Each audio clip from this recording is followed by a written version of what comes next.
record. Good morning, Brian. How are you? I'm good. My life Good. is a lot better because, as we were talking about before we hit record, I changed my social media feed so that although I'm still following causes I care about, I've silenced all of their um, stories, posts, notifications, everything. So now my feed is really just about good, like happy things. It's about astrology. It's about really wonderful quotes from Thich Nhat Hanh, Carl Jung, and I have found that makes an enormous difference. It can, in terms of your mood, uh, and how you and your dude, experience life. Because if he's cool and you come in and you know are spinning your wheels about something, suddenly your time together is very different than it would have been. It's very different, and it's just not the way, like with or without other people. It's just not the way that I want to experience the world. And I Uh, don't think that's being ignorant. I think it's being my perspective is that it's being responsible in terms of this is what I'm trying to grow, this is what I'm trying to nourish. uh-huh. I'm not trying to nourish getting angry or upset or hopeless. Yeah. I struggle with it myself, as I think I have been really preaching the message that we choose to be happy and we choose to suffer. And spinning your wheels about something you have no influence over whatsoever isn't healthy for you, and it's not going to make you happy. And who wants to be unhappy for the next 4 years? I don't. Uh, but I posted something recently that I think it said "love of one another trumps Trump." Right. It was love is the only thing that trumps Trump. Yeah, Love will trump Trump. yeah, and some people responded by saying yes, right on. I believe that too. But a lot of others thought that it was an uh, acquiescence to what's going on and deciding not to do anything about it. And that's not what it means at all. Uh, love, for me, is not just love of neighbor, it's love of country. I mean, I don't believe in nationalism, but, you know, this is the context that I live in. Hmm. I'm American. I've always been I inside think the you can call that love of land, like love of the earth, and this is your spot of the earth. Yes, and love of the history of democracy, uh, how hard people have fought to bring it about, um, love of uh, the world, love of, and the challenge, of course, is love those who persecute you. But that does not mean that you love their behavior. It means that you acknowledge their divinity and realize that you may never get in touch with theirs, and it's okay to hate their behavior. Uh, Behavior is one thing, and people choose it, but behavior is different than the presence of God. If people can choose to ignore the presence of God, so so what do you think about that? I happened to see that post, even though it was a couple days after, and I was taken aback by that post because I felt like the words were very strong and the sentiment was very strong, and it was sort of what I would expect from more of the right wing versus the left wing, but I know that these people will call themselves left wing. That was the first thing I noticed. And the second thing I noticed was that the algorithm of Facebook automatically tends to highlight the more negative comments than the positive comments. Mm. And I was also a bit sort of like, wow, that's something that's very interesting too. Because to see those positive comments, you actually have to go and click on show me all of the comments. Uh, So that was interesting. But really, a phrase came to me and I had to write it down so I get it clear. So I'm going to repeat it to you. If you only love those who agree with you, you will only receive love from those you agree with. And that was sort of really the summary of some of the comments that I saw, but also not just from your perspective, but also from what we are seeing and what we talk about in terms of the greater US population right now, which is there really is no left wing, right wing. There's just a lot of people that are angry if you disagree with them. yeah, but you know what, Haley? I feel that it's gone so far in just 2 weeks that a lot of people who voted for Trump are their head is spinning, and I they're agree saying with you. I absolutely. this is not what I voted. I think everybody's head is spinning because this was also something that he used in his last campaign too when he was elected. He used a very specific strategy, which was just blast, and that will allow things to be pushed through that nobody's paying attention to because they're so focused on these other things. That's not new. That's something used in the last. So I do think a lot of people's heads are spinning. I celebrate it. I celebrate it because it's also showing us a lot of how we were just ignorant to things that were outside of our scope or things that were inconvenient to us. And I think what we're seeing with the last 2 weeks is that, yes, we're very much sidetracked with some very big topics, but we're also seeing and experiencing things that we just really didn't care about before. And we're starting to, people are starting to see what it means to get food on your plate, how many people it takes to get food on your plate, and the diversity of people that it takes to get food on your plate. Is it great that it's taking this kind of situation for people to be grateful for the food on their plate? No, but I also understand that the human journey, from my journey, from, the people that I speak to, sometimes we only grow when we become so uncomfortable. So,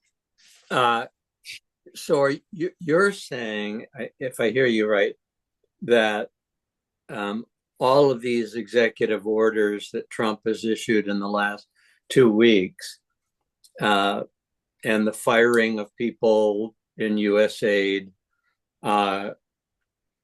is good? I don't think the firing of people is good. I think the review of those organizations, and I think that the trigger to get people to ask the question, well, what is USAID? What does USAID do? I think that's good. It's unfortunate that an executive order to cancel USAID and a bunch of people losing their jobs forces people to say, what is USAID and where are my tax dollars going? That's unfortunate. But I think it's a good thing for people to understand what these executive orders are, what they're doing, and then for us to really sit back and be like, wait a minute, don't we need that? Isn't it everything? Yeah. Well, I think the big issue right now, and we don't need to belabor it, is for Americans that an unelected richest man in the world is running our country. And people, wait a second, that's not how our democracy has been. People vote for somebody, right? Or if the president appoints somebody, it has to be approved by Congress. Congress hasn't approved Elon Musk. He's just had free reign, and Trump's afraid of him. I don't know what the relationship with Elon Musk and Trump is, but again, I think it's good that, I think it's good that people are questioning this. And I think that people now are having the opportunity to say, what can I do about this at a very individual level, rather than just relying on other people like, oh, they're activists, they'll take care of it. Yeah. That's the only thing that's going to change all of this, is that all of us at the individual level say, I don't agree with that. I don't want that. Right. And then figuring out how we uh, people who are not attorney generals of a state, we're not governors, we're not the person in Congress themselves.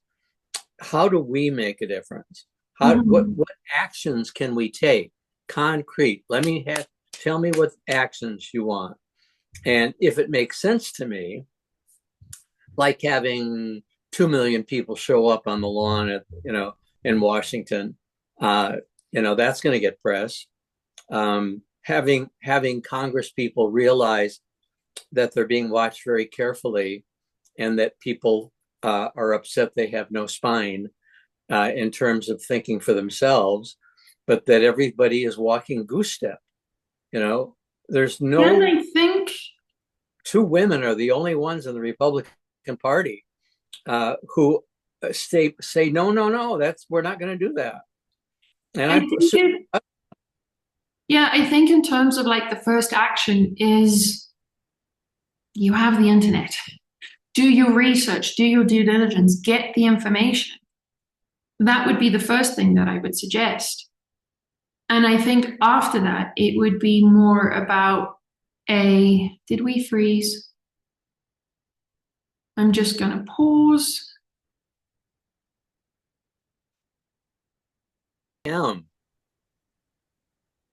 So we had a bit of a freeze there. We did, but you look beautiful even in the frozen face. Thank So you. So what I was saying, sort of that first action we can take is to become informed. yeah, And, using USAID as an example, but this would be a very generic example, is all right, you're upset about people losing their jobs. Well, go and look what they actually did. Go and look at yep. what USAID does and then make an informed decision about, do you want your tax dollars going there and why aren't your tax dollars going there? Well, yeah, and I can speak to that because I know what USA does because I participated Mm-hmm. in the creation of a video that was used to help embassy staff across the globe understand what it means to be gay and how to create a welcoming environment for gay employees. So, and one of my best friends has worked for USAID for years, and uh, him losing his job for doing work that I feel is really important. I feel is really important, but I think this is where we American citizens really have to now become more informed and more responsible for their citizenship and for their land. Uh-huh. I don't think it's okay to not know about US foreign policy, which very much is we will fund bombs and wars, but we will not fund aid. Yeah, that doesn't make any sense to That me. doesn't make any sense.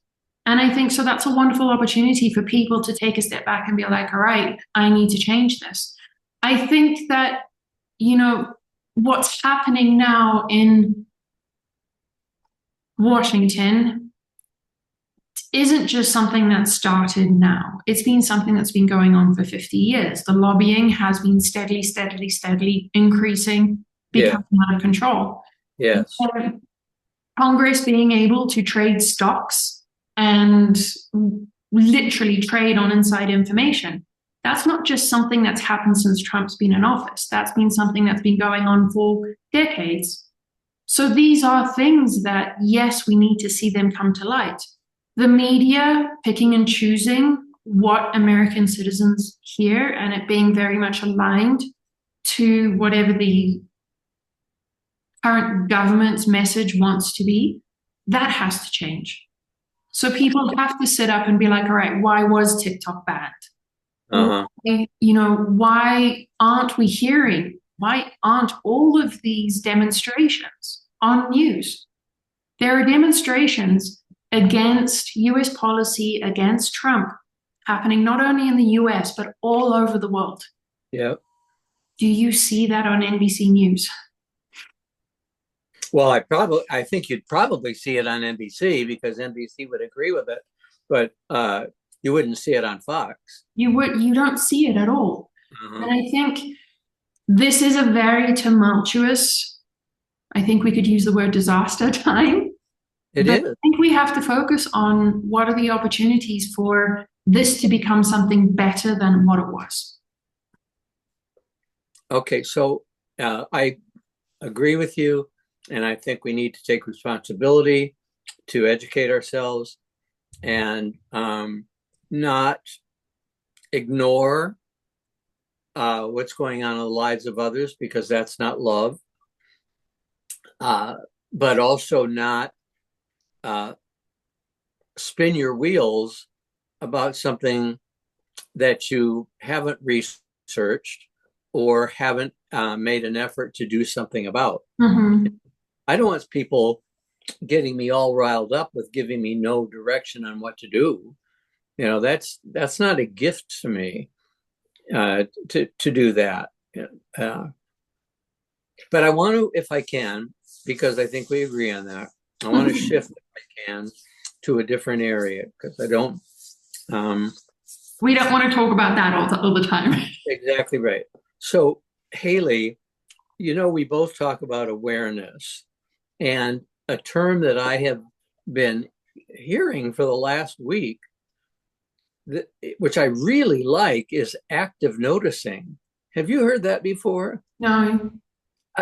People have been, you know, using active noticing in exchange for awareness. And I really like it because it means that you're participating in the noticing, right? Awareness basically, and I love awareness, it's basically saying be aware, you know, of all that's around you, be in the moment, right? But active noticing brings me in, and I like the word active Mm. because I don't think you just walk around and then you see the hibiscus and you think, oh, that's beautiful. I'm glad I saw it. And then you keep on, but your mind is about Trump or whatever, that you have to actively notice what's going on. So you don't leave the hibiscus, you then look for what else is around you that takes your breath away, right? You Right. have to participate in it. You can't be, I think you have to play a role in awareness. It's For not, me, they're the same thing. yeah, Like awareness is actively participating in your being, actively participating in the world that you exist in, the world that you have created. It is, for me, awareness is a very active word. and I like the word noticing. Mm-hmm. You know, I'll say to Ray sometimes, you know, have you looked at, because he's a busy, you know, he's a left brain guy, problem solver. I'm the right brain guy that, you know, looks at all that's around me, and, you know, I'm in la la land.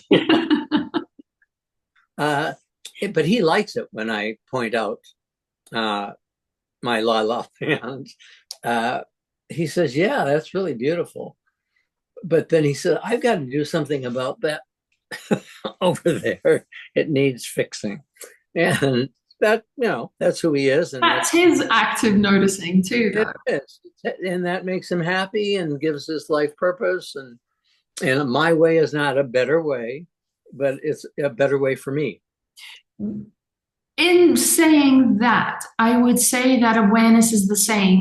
Awareness is active noticing, is the same for everybody. How we perceive it is different. Mm-hmm. So, what you're explaining is like when you're being aware or actively noticing your surrounding, your perspective tends to look at the colorful things, the creative things. They take my With breath away. Ray, he's also actively noticing, he's also being aware, but his perspective is more in, oh gosh, that would be beautiful to fix that. Yeah. That's his Or creative. Yeah. Or it's beautiful because I've done some things to, Yeah. make it possible for those things to shine. I sometimes will stand in the pathway of our garden and look and see, orchid and blue sky vine, and they just keep going down the path, right? And I just think, oh my God. Now, I probably have lived with that throughout my life, and where I've lived, but I notice it more today, Yeah. and I love that. And maybe it's my age. I think it's all of the circumstances because I think, in this day and age when there is so much chaos outside of us, it does take a little bit of extra effort to be actively noticing, to be actively aware, and to, have those moments. I think they're incredibly powerful when there is so much noise because it's sort of balancing for us to be like, holy moly, the sky is beautiful today. Mm-hmm. I never noticed that blue because today the blue is just really kicking it for me. And those clouds, they're magnificent, billowing clouds. And I think this is love. I think Huh? love balances things for us. If we're open to it, Yeah. love is a balancing act. So we can have, on one hand, sort of this paradox of just, oh my God, the world is ending. And on the other hand, we have that beautiful blue sky that suddenly I'm looking at it right now. I want to cry because it's so beautifully blue. Why?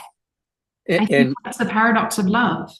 And and we now have a free will choice. Which one do you want to focus on? and and for me, when I focus on the one that I in my heart believe needs to be focused on, uh, but it has to be with gratitude. Mm-hmm. I think gratitude's the doorway. Oh, yeah, incredible! The gratitude allows you to look and not, and it's just grateful because I don't deserve special stuff, right? We happen to have put work into designing the garden and tying orchids on trees, and so, and I love sharing it, when people come and enjoy it. But I have to keep reminding myself that I have to be grateful to the universe for what I have, but don't assume that you deserve it more than anyone else does. Right. Uh, I'm going to flip that. I'm going to give you a different perspective. Okay. I would say that you deserve special things. I would say that you deserve it wholly, fantastically. Go in and ask for more because you Mm-hmm. deserve more. You are special. You deserve more. You deserve special things. We have to be conscious of that in our accepting of what we deserve doesn't mean somebody goes without. And it also doesn't mean I'm more special than you. It just means that you're being aware with love But and maybe opening I up. am. Maybe I am. We should talk about it. But honestly, like we're gonna go into like quantum physics and the one and all that stuff now.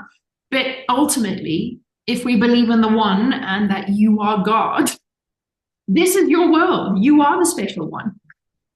Mm-hmm. Same for me. I'm just a player in your game right now on your stage.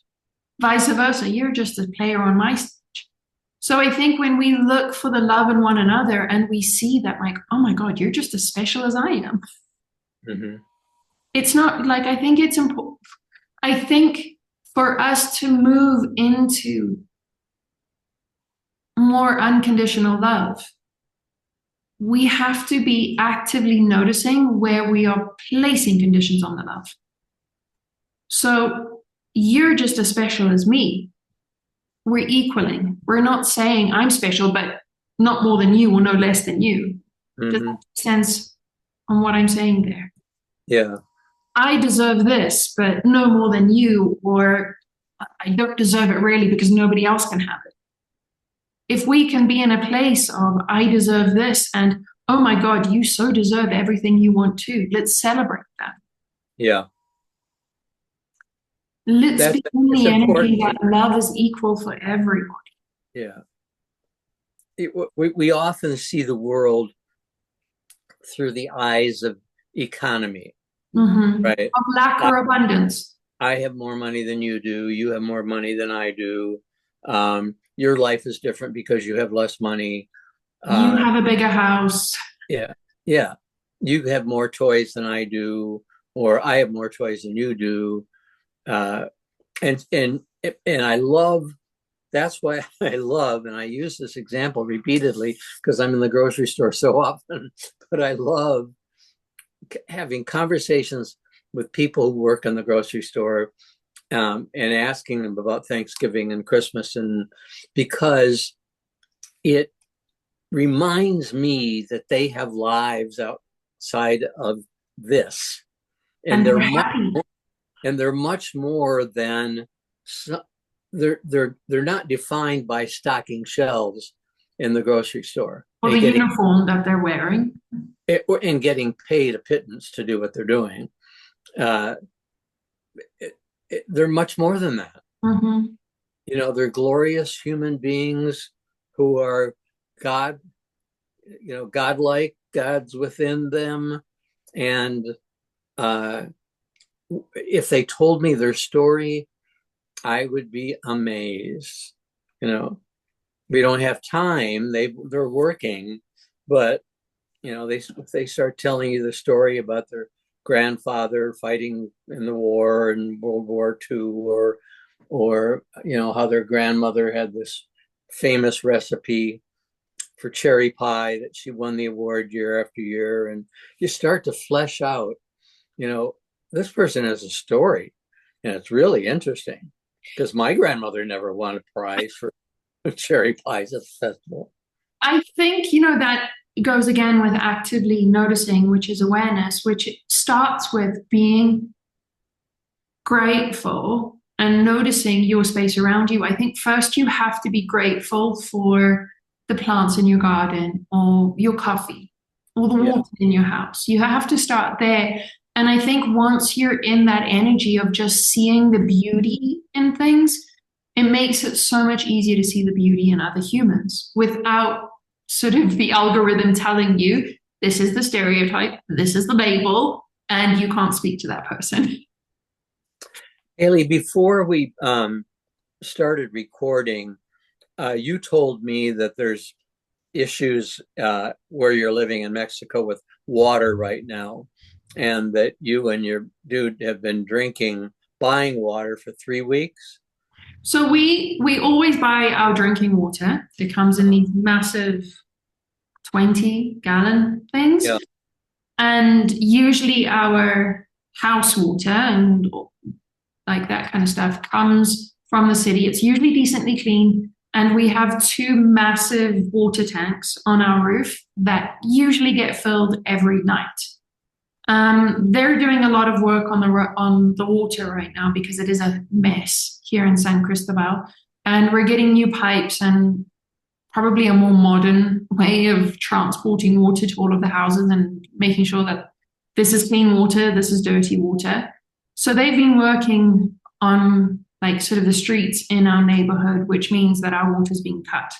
So we had to buy water, which means that you order a tank, like it comes on the back of a truck, and they pump it into your water tanks.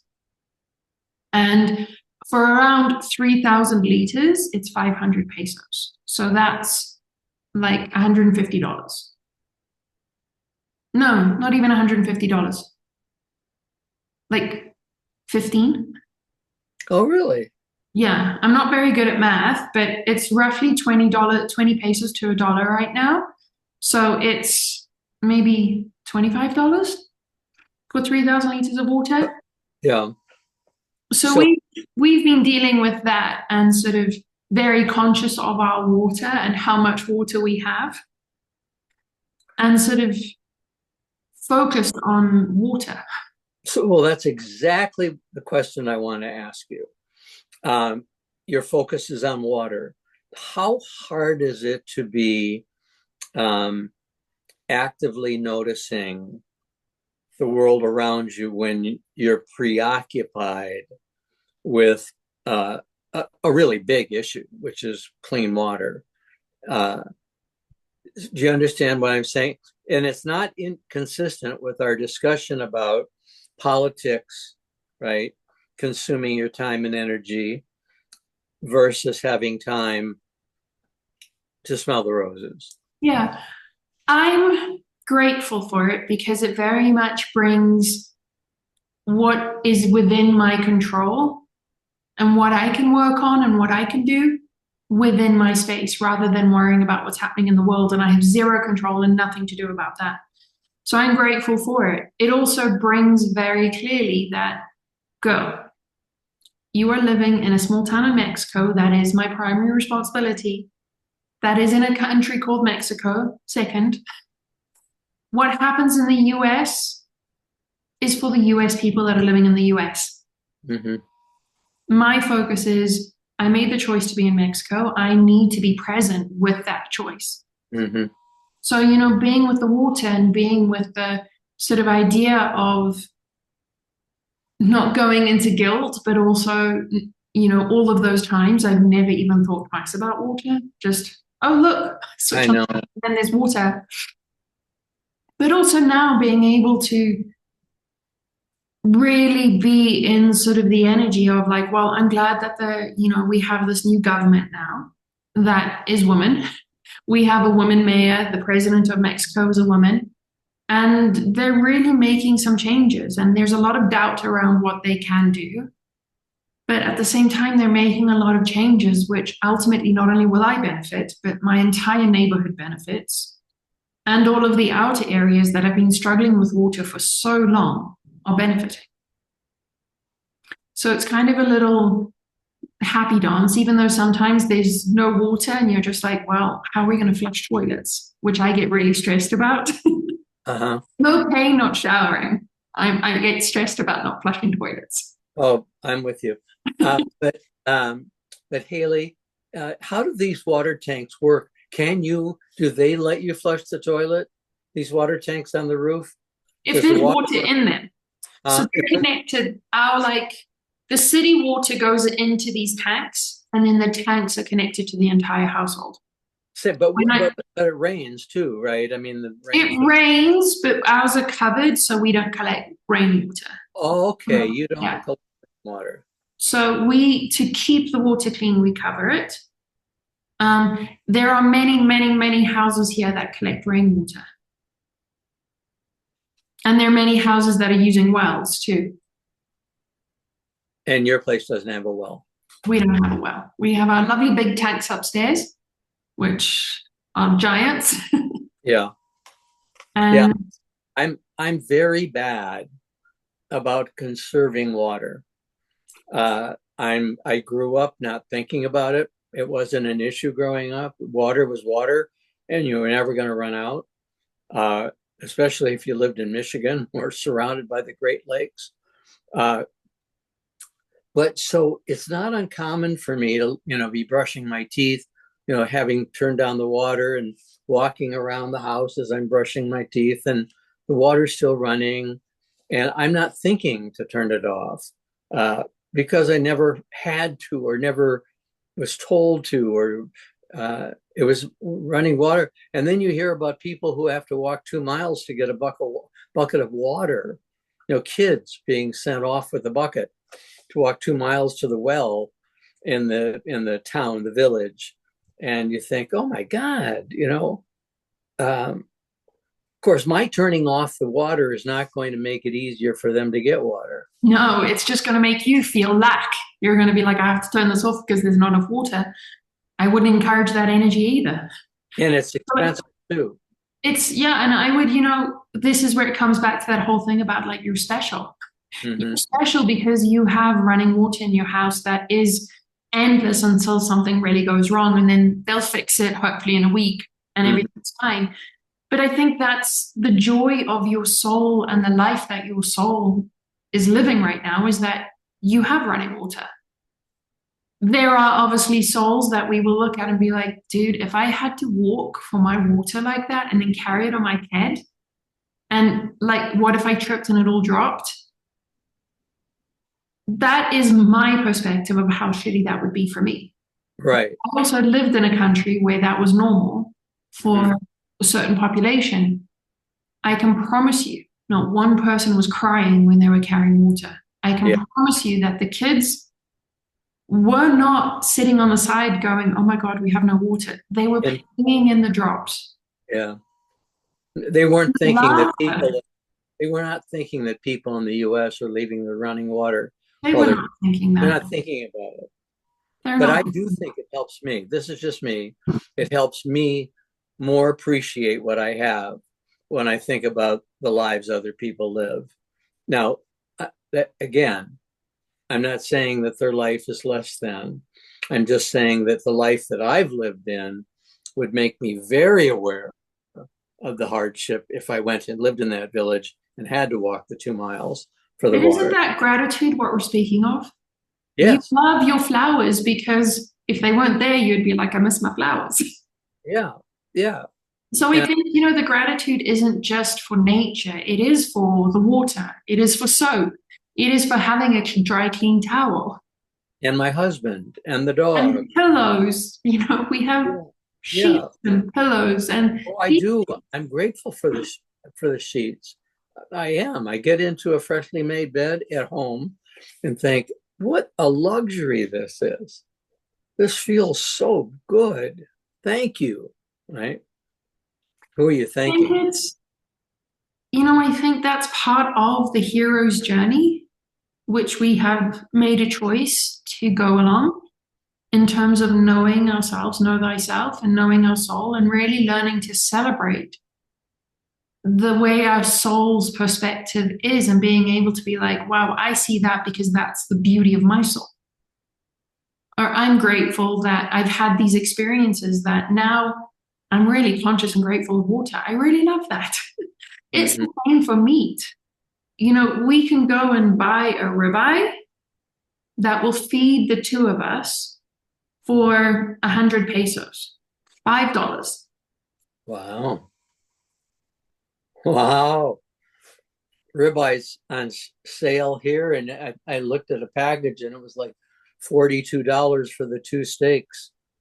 And it's only because of Yeah. my experience in the US that I'm like, oh my God, what a hot deal. My Yeah. boyfriend, he's just like, what? I'm like, you don't understand. Yeah. Other people in the world that are, like can't afford this because it's so Yeah. expensive. And we're like, I got 100 pesos. I'm going to eat steak tonight. Yeah. And that's my beautiful soul's perspective and my experience of life, which makes me super, super actively aware of certain things and other things where I'm just like, don't want to be actively aware of that. I'm glad you're able to get steak for $5, but I wish you hadn't told me because every time I look at steak, I'm saying, I'm not buying that. I won't even get into eggs. Haley's getting it for $5. I won't even get into eggs. Oh, is that right? I don't know. I don't know if you're aware, but there's this whole thing about how expensive eggs are in the US. Yeah. I pay 72 pesos for organic eggs, for 12 organic eggs. And That's $6 for a dozen organic eggs. how much? Six. Well, now that's not, um, Or $7. yeah, that's about what I pay. I don't pay 14. There's not, I don't know if they even are that price. I've sometimes noticed that the very few egg cartons on the shelves, and now they're talking about bird flu being possibly spread through eggs. Um, yeah, I don't know. I don't know. That's where I have to leave it up to God. yeah. You live your life the best you can. That's another topic is, I am aware of becoming more befuddled. That doesn't mean What? befuddled, Oh, befuddled. meaning that you're not remembering where the sense of what we were talking about, or uh, I'm a good driver. It's not a matter of that. Uh, and when I write, I don't feel at all. but I'll not remember a word that I know well, and I know that it's just waiting for me to remember it. So I'll laugh, because if I don't laugh, I'll cry. That I'm losing uh, skills, awarenesses, I but that's part of aging. I think it's part of aging, but I also think that where we are with all of the outside noise, it rapidly increases the befuddlement. Mm. So I think that's why it's incredibly important to just really bring it much closer to home and focus on your world and your garden and your like the people in your store, and really try to only pay attention or only have the triggers for really important stuff that truly affects you. Because with so much noise and so much chaos out there, the only natural response is more people are confused at all ages, more than we really should be. Yeah, and I don't even understand, and I'm not judging younger generations. I know they're living their own reality, with the use of phones, walking and talking, and the dependence I see even in people in my generation of having to talk to somebody all the time, even when they're in the cashier line to And check on the toilet. and on the toilet. Well, my sister used to do that. Years ago, I'd say, "Where are you?" And she'd giggle and she'd say, "Toilet." I thought I heard something. Yeah, Same. it's I think we're in a very interesting time, which I think we all have a choice on how we're going to experience it. And Uh-huh. for me, my choice is to experience what is immediately within my presence and to celebrate that, and to, leave the stuff that I can't do anything about to God. I went and had, I know we're getting short on time, but I went and saw a healer the other day, a shaman who cleaned all of my energy, whacked me with a couple plants. And she looked at me in the eyes and she's like, "You need to leave more things to God." Did she? Yeah. And I was like, "You're so right." She's like, "There are things that you are worried about that you are carrying that are only for God to carry." So she, leaving that, she was like, "You need to say every single day, I trust God. I leave these things to God." And it was very interesting because I needed to hear that, but I was like, oh my God, we all need to hear that. We all need to be a little bit more conscious, actively noticing our faith. Do you know you're in my book Am I? about shamans? Yeah. You telling me about St. Francis being my spirit, Oh, and how amazed I was, and then how we started a podcast, and I talk about that. And so I know, though, that getting books is more expensive for you. I'm And going to get the, like, I'm really looking forward to your book in audio because I want to hear you say it, talk it. yeah. It'll be a couple months, I think, before it's available. It'll be a month before we finish it. I think it'll take my publisher a month before they get it, together and get it out there. But I'll let people know as soon as it's ready. And that'll be easier for you. But I'm eager to have you know the contents and and reflect with me on what I've said. I love that. Thank you for sharing. Yeah. St. Francis always brings such a big smile to my face. There's like, I can be in the most shitty mood and then I can be like, St. Francis, big smiles. Yeah. What would Francis do? He's always dancing. For me, he's Yeah. always dancing. Yeah. Is he? Hmm. Wonderful image. He's always a very jovial, happy dude. And, I think all of these messages that come from all of our guides are very clear. There are things that we're meant to do, and there are things that are left for God. Hmm. We're Well, not quite special enough to be God. I think it's partnership. Oh, yes, you are. Oh, I don't want his job. Dude, you got your job. Sorry, darling, that you have no choice in it. We are all extensions. We are We all are. I agree with you. I agree with you. in our job. We have a job, and that's to look, going back to the beginning. It's to love one another with our whole heart, soul, and I mean, it's to do our very best. And sometimes it's really, really hard, but to do our very best to treat each other with loving kindness. Absolutely. Yeah, to the best of our ability. And honestly, we're just happier doing that too. Yes, when we die, Haley, we're going to be much more aware of how we succeeded in that than how many books we sold. Mm-hmm. Or Or how angry we were at because this person didn't agree with me. yeah, yeah. How many clients we had, how many followers on TikTok. We're not going to be thinking about that when we die. I think we're going to sigh with gratitude and pleasure that we did the best we could in loving and taking care of one another. And I would be proud. I would be proud to die, and my last words to be, I'm proud of my effort in loving kindness. Yeah, yeah. And I think uh, I think it's okay to feel that pride. Yeah, It's well deserved. yeah. So I think we have a week ahead of us or 2 weeks ahead of us to get really circled into this active awareness of love and kindness and actively notice when we are receiving and when we are giving.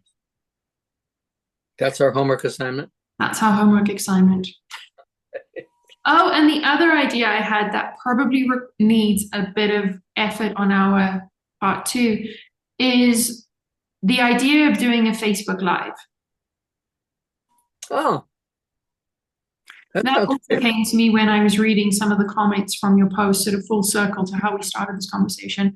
I was wondering if it would be helpful to have a Facebook Live so people can, or even put it out there, send us questions so that we can address them during our conversations. So with a Facebook Live, people are able to listen in and also talk. Yeah, at the same time, and can send us real time questions. That would be one way. Another way would be send us questions like a week before we chat, and whatever we receive, we'll try and address them during our chat. And so why don't we just say that right now? Let's do that. Send us your questions. Send us your questions. If you find anything that we're talking about doesn't resonate with you, or you think that we're just talking fresh air, let us know so we can talk. I'm on Facebook, and you can contact me there, or my email address is Brian, BRIAN, at Brian, BRIAN, hyphen McNaught, MCNAUGHT.com. And you can also just comment on this video and we'll get those comments and keep track of questions. Oh, I didn't know you could do that. Mm-hmm. Oh. You want to give out your email address, or would you just... Sure, you can email me too. My email address is inspire@hayleyevans.com, and the Hayley is HAYLEY, evans.com. And I'll post then what we can do with this video. I will post our email addresses and perhaps a little poster saying this is what we're doing. These are the ways you can submit your questions. Great. I like that. And then I like the idea of the live thing. Yeah. It takes a little bit of work, I think, on both of our parts to make sure it's sort of seamless. Yeah. Somewhat seamless in our very special way. We do the best we can. Yeah. So I think we can start with the questions, and in the meantime, we'll see how we can arrange a Facebook Live. I'd like that. Get it cracking.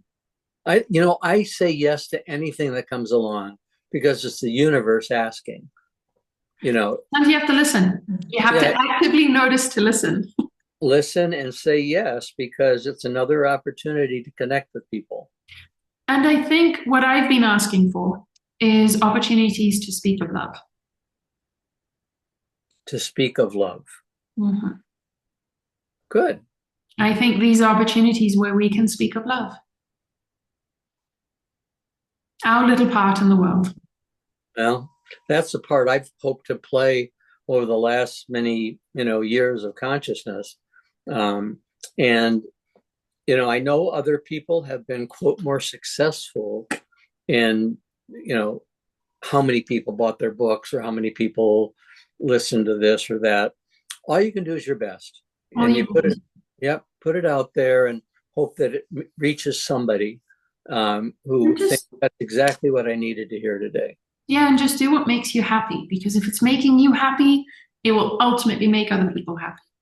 Yeah. And I think we never know how our words interact and impact people. I've heard from people on Facebook who were in 8th grade with me, who after all these years write to tell me that I was a defender of the kids in 8th grade from other kids. I wasn't aware of that, It's and incredible. and that they never forgot it. I thought, wow, that's kind of cool. Yeah, I think I don't know whose quote this is. It's certainly not mine. I think it's quite an old, ancient quote, which is, you can, like, our words impact, and you can choose to impact people so that they remember love, or you can impact them so that they remember anger or hostility. Mm-hmm. And it's sort of like, the message is always be conscious of your words, because you are leaving an impact. Choose your impact wisely. Exactly. All right, honey, I know it's time to. It's time. Yeah, I love chatting. I love. Me too. Questions, comments, send them to us. I will post our email addresses as well as how to comment, and then we'll go from there. Great. I love you, darling. I'll see you. Love you lots. Love to Ray. We'll talk soon. Good. Bye. Bye bye.